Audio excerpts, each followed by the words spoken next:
Hello friends, welcome back to my channel. இன்னைக்கு நம்ம வீடியோவில் நம்ம எல்லாருக்குமே ரொம்பவே பிடிச்ச டீ கேக் கொஞ்சம் டிஃப்ரெண்ட்டாக மார்பிள் டீ கேக்கா எப்படி பண்ணுறதுன்னு பார்க்கலாமா? ஸோ இது பண்ணுறதுக்கு நமக்கு பவுடர் சுகர் வேணும். அதுக்காக 200 கிராம் சுகரை பவுடர் பண்ணி எடுத்து வச்சுக்கோங்க. இது கூடவே 200 கிராம் மைதா, அப்புறம் 1 டீஸ்பூன் பேக்கிங் பவுடர் ரெண்டையுமே சேர்த்துட்டு நல்லா சளிச்சு எடுத்து வச்சுக்கோங்க.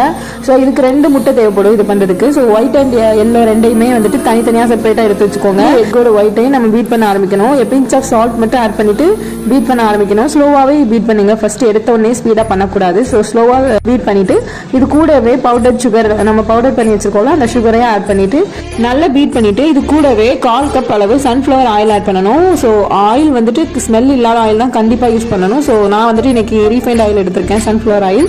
நீங்களும் அதே மாதிரி சேர்த்துக்கோங்க, ஸ்மெல் வராத ஆயிலாக. ஸோ சேர்த்துட்டு நல்லா பீட் பண்ணணும். ஸோ ஓவராக பீட் பண்ணக்கூடாது ஆயில் சேர்த்தப்புறம். ஸோ கொஞ்சமாக மிக்ஸ் ஆகிற அளவுக்கு மட்டும் பீட் பண்ணி எடுத்துக்கோங்க. ஸோ இது கூடவே 2 டீஸ்பூன் அளவு வெனிலா எசன்ஸ், ஒரு 1/4 டீஸ்பூன் அளவு milk essence and butter essence ரெண்டுமே நான் சேர்த்துருக்கேன். சேர்த்துட்டு நல்லா மிக்ஸ் பண்ணிக்கோங்க.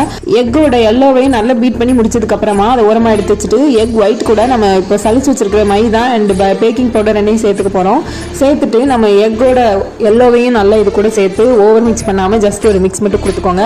அப்புறமா காய்ச்சி நல்லா ஆற வச்ச மில்க் வந்துட்டு ஒரு 1/2 கப் எடுத்துட்டு இது கூட சேர்த்து நல்லா மிக்ஸ் பண்ணிக்கோங்க. ஃபுல்லாக சேர்க்காம கொஞ்சம் கொஞ்சமாக பேட்டர் கன்சிஸ்டன்சி வர வரைக்கும் மட்டும் சேர்த்தா போதும். சேர்த்துட்டு இந்த 2ஆக பிரித்து எடுத்துக்கணும். ஒரு பேட்டரில் வந்துட்டு கொக்கோ பவுடர் ஆட் பண்ணி மிக்ஸ் பண்ணி வச்சுக்கணும். ஸோ ஒரு பேட்டர் வந்துட்டு நம்ம ரெடி பண்ணதை அப்படியே வச்சுக்கணும். ஸோ 16 ஸ்டின்ல 1 by 1 அந்த வீடியோவில் காட்டுற மாதிரி ஊற்றி எடுத்துக்கோங்க. அவ்வளோதான், நம்மளோட பேட்டர் சூப்பராக ரெடி ஆயிரும். ஸோ 180 டிகிரிக்கு 40 to 45 மினிட்ஸ் பேக் பண்ணி எடுத்தீங்கன்னா சூப்பரான மார்பிள் டீ கேக் ரெடி ஆயிரும்.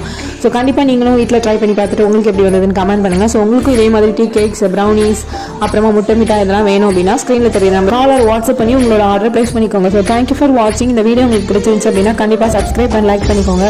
நெக்ஸ்ட் வீடியோவில் பார்க்கலாம். பாய்.